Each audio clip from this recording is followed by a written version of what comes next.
ଭଟଲି ଚକ୍ର ପୁଷ୍କରିଣୀରେ ସାମୂହିକ ତିଳତର୍ପଣ। ପଶ୍ଚିମ ଓଡ଼ିଶାର ଶ୍ରୀକ୍ଷେତ୍ର ଭାବେ ପରିଚିତ ପୁଣ୍ୟଧାମ ଭଟଲି ସ୍ଥିତ ଶ୍ରୀ ଶ୍ରୀ ଦଧିବାବନ ମହାପ୍ରଭୁଙ୍କ ଆବିର୍ଭାବ ସ୍ଥଳୀ ଚକ୍ର ପୁଷ୍କରିଣୀରେ ପବିତ୍ର ମହାଳୟା ଅବସରରେ ରବିବାର ସାମୂହିକ ତିଳତର୍ପଣ ଅନୁଷ୍ଠିତ ହୋଇଥିଲା। ଏହି ଅବସରରେ ଶ୍ରୀ ଦଧିବାବନ ମନ୍ଦିରରୁ ଭକ୍ତଗଣ ଘଣ୍ଟ ଶଙ୍ଖନାଦ ସହ ଏକ ଶୋଭାଯାତ୍ରାରେ ବାହାରି ଚକ୍ର ପୁଷ୍କରିଣୀରେ ପହଞ୍ଚିଥିଲେ।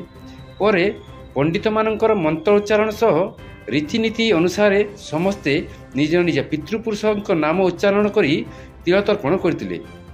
ଏହି ପରିପ୍ରେକ୍ଷୀରେ ପବିତ୍ର ଚକ୍ର ପୁଷ୍କରିଣୀରେ ପଞ୍ଚ ମହାଆଳତୀ ଅନୁଷ୍ଠିତ ହୋଇଥିଲା। ଏହି ତିଳତର୍ପଣରେ ମୁଖ୍ୟ ପଣ୍ଡିତ ପଞ୍ଚମ ପୁରୋହିତ ଥିବାବେଳେ କର୍ତ୍ତା ଭାବେ ପରମାନନ୍ଦ ବଂଶଜ ସରୋଜ ସାହୁ ଏବଂ ତାଙ୍କ ପତ୍ନୀ ମୀନାକ୍ଷୀ ସାହୁ ଦାୟିତ୍ୱ ତୁଲାଇଥିଲେ।